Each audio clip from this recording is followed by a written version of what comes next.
But the cage is a mutual construction, a blueprint agreed upon in shadows. The prisoner is always a collaborator. Why would we agree to this? Why would a free being step into a cage, even a comfortable one, and hand the key to another? Because the cage offers something irresistible. It offers safety. The cage is a relief from the burden of an infinite self. To be truly free is to be responsible for everything. Every choice, every failure, every possibility. It is a cold, high, lonely altitude. The cage offers a role, a definition, a purpose. It says, you do not have to be everything. You just have to be this. Be my rock, and you are excused from your own moments of weakness. Be my savior, and you are excused from the mess of your own life.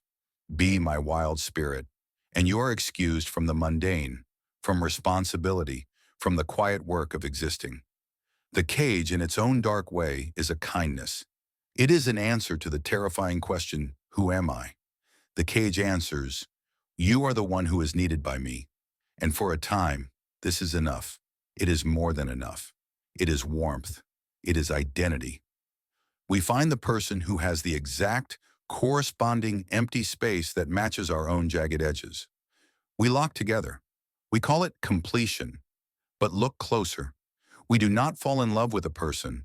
We fall in love with a reflection. We see someone, and what we truly see is the way they see us. We see the person we become in their gaze. We see the parts of ourselves we admire, reflected in their approval.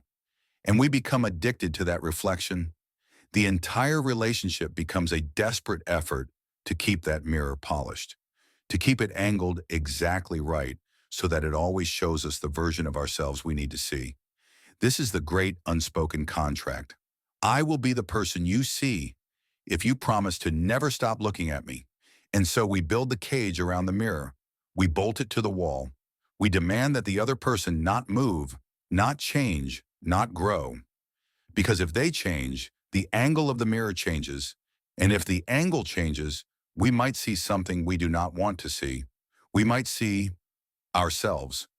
Without the flattering light, without the filter of their adoration, we might see the void they were meant to fill. And so, the jailer is born from the deepest, most desperate insecurity. The jailer is not the one who has power. The jailer is the one who is terrified of losing it. The one who builds the cage is the one who lives in mortal fear. Fear that the reflection is a lie. Fear that the prisoner is not a prisoner at all, but a visitor who may, at any moment, simply turn and walk away. This is the paradox of the controller.